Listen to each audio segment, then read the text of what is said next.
Let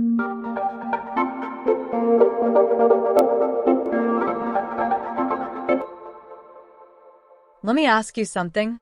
Do you think in English? Or do you still translate every word in your head from your native language before you speak? And wait, does thinking in English actually mean you've mastered English? Or is it just another skill, another step in the process? Because here's the truth. Thinking in English is not the same as learning to speak English fluently. Surprised? Let's dig into this. But before we start, pause for a moment. Imagine you're standing in front of someone. You want to say something simple like, I need a glass of water. Do you think the words first in your native language and then translate, or do the words just come naturally? That difference is what we're talking about today. See, most learners believe that the day they start thinking in English, they'll magically speak fluently. But that's not entirely true. Thinking in English is helpful, but it's not the final destination. It's more like a tool, a bridge, not the entire journey. Let's break this myth. Many learners spend months, even years, telling themselves, I need to think in English first. Once I can do that, I'll be fluent. But what happens? They get stuck. They feel guilty because their thoughts still switch between two languages. But listen carefully. Fluency doesn't come from forcing your brain to think in English. Fluency comes from using English in real conversations, making mistakes, listening actively, and practicing regularly. Exactly. Thinking in English is like carrying a map when you travel. It helps, but the real journey happens when you step outside, when you walk, when you experience. Speaking, listening, interacting, that's the real road to fluency. Here's the key difference. Thinking in English is internal. It's private. Nobody hears it. You can make unlimited mistakes in your head, and nobody knows. Speaking in English is external. It's real communication. People hear you, respond to you, and that's where true learning happens. Let me give you an example. Suppose you're thinking about ordering coffee. In your head you say, "Can I have a cappuccino, please?" Great! But until you go to a real cafe, look the barista in the eyes, and say those words out loud, you won't get the full learning experience. Thinking gave you the idea, but speaking gave you confidence. You know why so many learners confuse the two? Because thinking feels safe. You can stay inside your comfort zone. You feel like you're practicing, but in reality, you're rehearsing.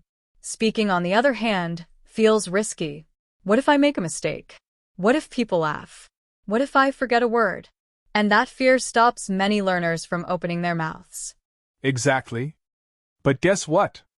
Mistakes are not a sign of failure. They are proof that you're learning.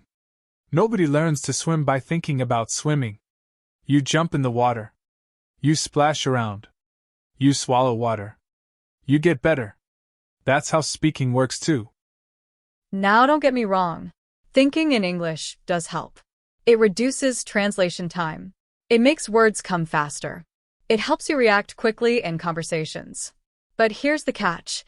If you only think, you'll end up with what I call silent fluency. You'll be fluent in your head, but silent in real life. That's not the goal, right? Right. The goal is to communicate, to connect, to express yourself. And that only happens when your thoughts become words that other people can hear. So, how do you move from thinking in English to actually speaking English? Here are a few practical steps. 1. Speak out loud. Don't just think the sentence, say it, even if you're alone. 2. Shadowing practice. Listen to native speakers and repeat after them instantly. Don't just think, speak. 3. Record yourself. Talk about your day in English, record it, and listen back. 4. Talk to real people, friends, teachers, even online partners. Thinking gives you ideas, but speaking gives you practice. And here's one more tip. Don't wait for perfect English. Start speaking now, even with mistakes. Remember, children don't wait to think correctly before speaking. They just speak and improve along the way. So, next time you catch yourself asking, am I thinking in English? Stop and ask a better question. Am I speaking in English today?